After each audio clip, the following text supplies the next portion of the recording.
Good morning students. मैं S के पाठक एक बार पुनः character of a happy life के अगले स्टेंजा को लेकर प्रस्तुत हुआ हूँ। अभी तक इस पोएम के अंतर्गत आपको पहली स्टेंजा पढ़ाई गई, पहला स्टेंजा बताया गया। तो आगे देखेंगे। Describing the character of a happy man. एक खुशहाल व्यक्ति के चरित्र का वर्णन करते हुए कवि अगली लाइन बताता है कि whose passions not his masters are. Whose passions, जिसके मनोवेग, ठीक है, जिसके मनोवेग तीव्र इच्छाएँ नॉट हिज न हों, उसकी क्या ना हो, मास्टर्स आर, मालिक ना बनने पाई हूँ। अर्थात एक सच में खुशहाल व्यक्ति वही है जो अपनी तीव्र इच्छाओं को, जैसे कि काम, क्रोध, मद, लोभ आदि को अपने बस में रखे, अपने नियंत्रण में रखे, वही व्यक्ति सच में एक खुशहाल व्यक्ति है। ठीक है। In English or in other words, we can say that a happy person, a truly happy person is he who is not moved by his strong feelings, या कह दें by his passions। सच में खुशहाल व्यक्ति तो वही है जो इच्छाओं को अपने नियंत्रण में रखे, अपने तीव्र या कह दें मनोवेग को अपने बस में रखे। ठीक है। He a happy man has a fully control over his strong feelings.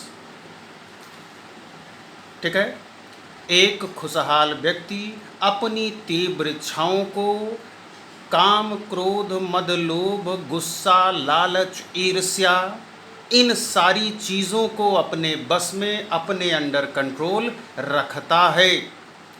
And A happy person, या कह दें ही डज नॉट वर्क हेस्टली, या कह दें इन हेस्ट, वो कभी भी हड़बड़ी में कार्य नहीं करता है, जल्दबाजी में कार्य नहीं करता है। ठीक है। A happy person is he who is not moved by his passions or strong feelings. ठीक है। आर कह दें डिजायर, वो इच्छाओं को अपने वश में रखता है, इच्छाओं से विचलित नहीं होता है। और जैसा कि मैंने अभी बताया, he has fully control over his strong feelings, वह अपनी तीव्र इच्छाओं को अपने वश में रखता है। ठीक है। In other words, he keeps the feeling of anger, worries, love and hatred and jealousy. ठीक है। Listen once again. A happy man keeps the feeling of anger, worries, love, hatred and jealousy. Jealousy means ईर्ष्या को under his complete control. वो इन सारी चीज़ों को, गुस्से को, चिंतन को, प्रेम को, घृणा को, ईर्ष्या को इत्यादि सभी चीज़ों को जो विचलित कर देने वाली इच्छाएं हैं, उनको अपने बस में रखता है, अपने कंट्रोल में रखता है। ठीक है। A happy man is fearless. ठीक है। एक खुशहाल व्यक्ति निर्भीक होता है।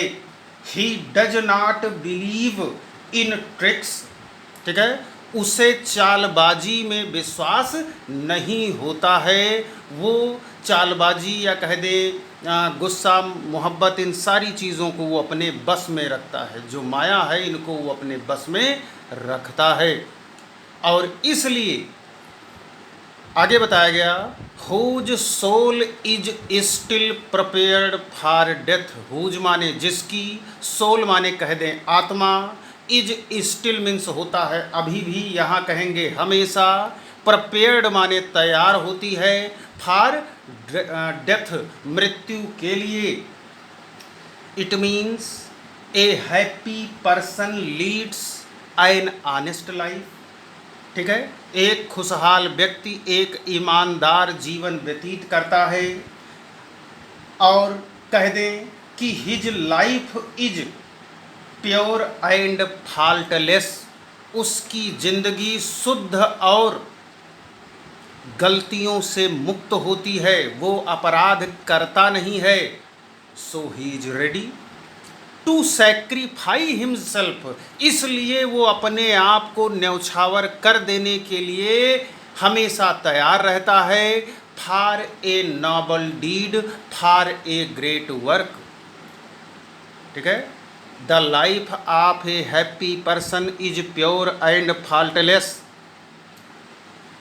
ही इज फियरलेस, वो निर्भीक होता है। So he is ready to sacrifice himself, इसलिए वो अपने आप को न्यौछावर कर देने के लिए भी तैयार रहता है, फॉर ए नोबल डीड, किसी अच्छे कार्य के लिए वो अपने आप को न्यौछावर कर देने के लिए भी तैयार रखता है। जैसे कि उदाहरण में आपने पढ़ा होगा सॉक्रेटिस वाला लेसन, उसने वही बातें लोगों से बताई जो उसके मायने में सही थी, उचित थी, सुंदर थी, न्यायोचित थी।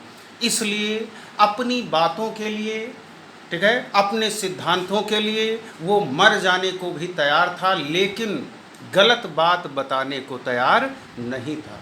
तो हैप्पी पर्सन ठीक इसी प्रकार से होते हैं। अकॉर्डिंग टू द पोएट, कवि के अनुसार एक खुशहाल व्यक्ति को अपने तीव्र मनोवेगों पर, ठीक है, तीव्र इच्छाओं पर कंट्रोल रखना चाहिए।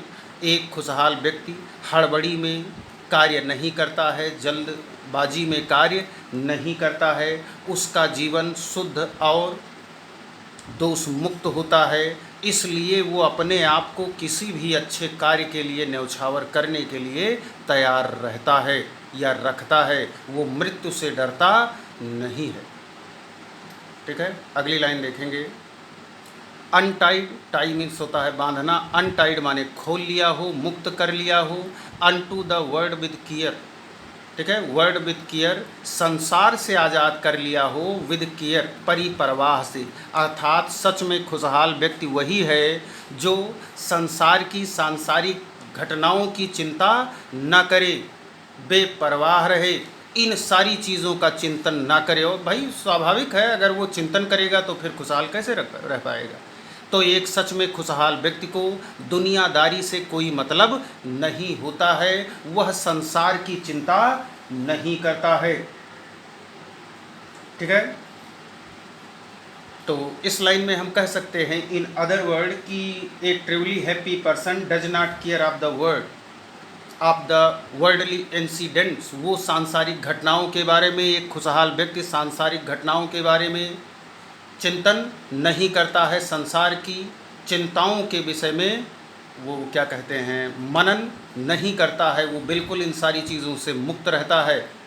और मुक्त रहता है किससे? प्रिंसली लव, प्रिंसली माने कह दें धनी आदमियों के, या कह दें राजा, राजकुमार, अमीर आदमी के प्यार को पाने की भी लालसा से मुक्त रखता है अपने आप को। अर्थात वो किसी राजा के, किसी अमीर व्यक्ति के कृपा का मोहताज नहीं होता है, कि दया का मोहताज नहीं होता है, ना ही ऐसे लोगों की वो केयर करता है। और किसका केयर नहीं करता है? आप वुलगर ब्रीथ, वुलगर माने कह दें वैसे शाब्दिक अर्थ है वुलगर माने कह दें अश्लील, ब्रीथ माने सांस लेना, लेकिन यहाँ पर कहेंगे जन साधारण की आलोचनाओं पर, या कह दें लोगों की आलोचनाओं पर भी वो कोई विशेष ध्यान नहीं देता है। यहाँ वुलगर ब्रीथ का अर्थ है एब्यूज, अब अपशब्द, ठीक है। तो फिर से इन other words in easy language हम देखेंगे क्या कह सकते हैं इसको। जैसे कि मैंने अभी बताया, इस लाइन में आप लिख सकते हैं कि ये happy person does not care of the world. एक खुशहाल व्यक्ति संसार की चिंता नहीं करता है। He does not Aspire, does not Aspire, ASPIRE, Aspire माने होता है लालसा रखना। तो ही डज नॉट एस्पायर, वो लालसा नहीं रखता है। For the favour of the king or rich man, वो किसी व्यक्ति की कृपा पाने की लालसा नहीं रखता है। और वुल्गर ब्रीथ, ठीक है। और ये भी कह सकते हैं कि ही does not care for the harsh criticism of common people. Harsh माने कह दे कठोर, क्रिटिसिज्म माने आलोचना, ऑफ कॉमन पीपल, सामान्य लोगों के कठोर शब्दों, कठोर आलोचनाओं पर भी वह ध्यान नहीं देता है। या कह दें जन साधारण उसको गाली देते हैं या उसके विषय में कुछ अच्छा कहते हैं, वो इसकी परिपरवाह बिल्कुल भी नहीं करता है।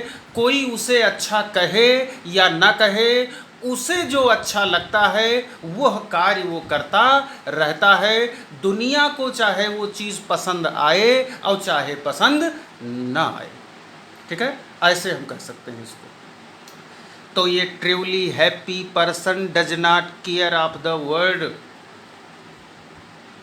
एक सच में खुशहाल व्यक्ति सांसारिक चिंताओं से मुक्त होता है।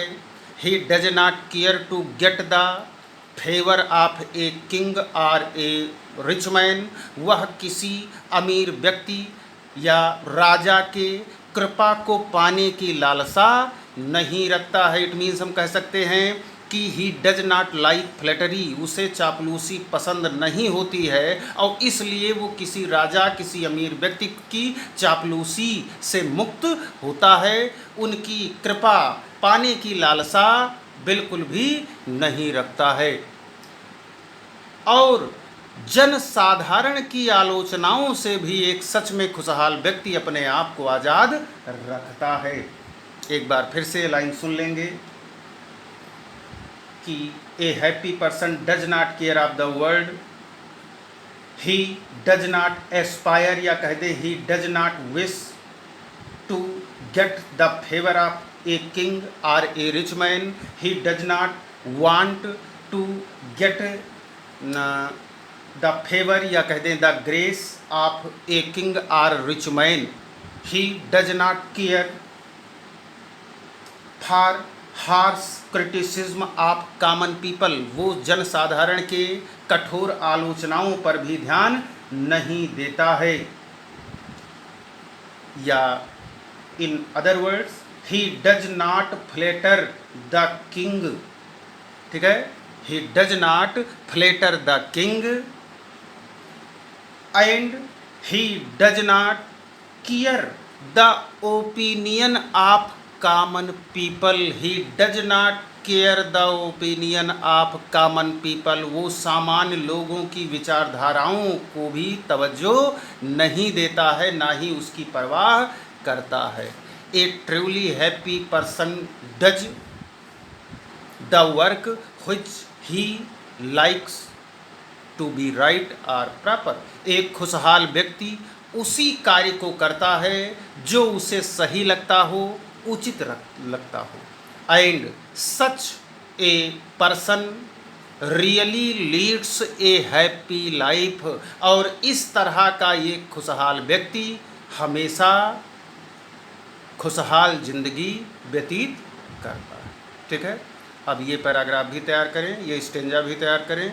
अगली स्टेंजा अगले वीडियो में बताया जाएगा और एक्सप्लेन भी करना है यदि आवश्यक लगे। वैसे तो तमाम लोग हैं, एक ही दो लोग एक्सप्लेन कर रहे हैं, तो फिलहाल मैं उन्हीं को कहूँगा कि वो अगली एक्सप्लेन को करें। कॉन्टेक्स्ट आपको पता है पहले से ही। इन लाइनों में कवि एक खुशहाल व्यक्ति के चरित्र का वर्णन करता है और वह बताता है कि खुशहाल व्यक्ति वही है जो अपनी इच्छाओं को, तीव्र मनोवेगों को अपने बस में रखे। ठीक है, इतना लिख करके आप कॉन्टेक्स्ट में और फिर इसका एक्सप्लेन कर सकते हैं। हाँ, एक चीज़ और बताना चाहूँगा, पहली लाइन में देखेंगे यहाँ दूसरे स्टेंजा में लिखा है whose passions not his masters are, जिसके मनोवेग उसके मालिक ना बनने पाए हों। तो मनोवेग को मालिक बनाया गया। ठीक है, तो यहाँ इसको मानवीकृत किया गया, किसको? मनोवेग को। इसलिए हम कह सकते हैं कि the poet has used personification figure of speech in the first line of this stanza. ये आप नोट या कमेंट में नीचे डाल सकते हैं। इतना तैयार करें। धन्यवाद।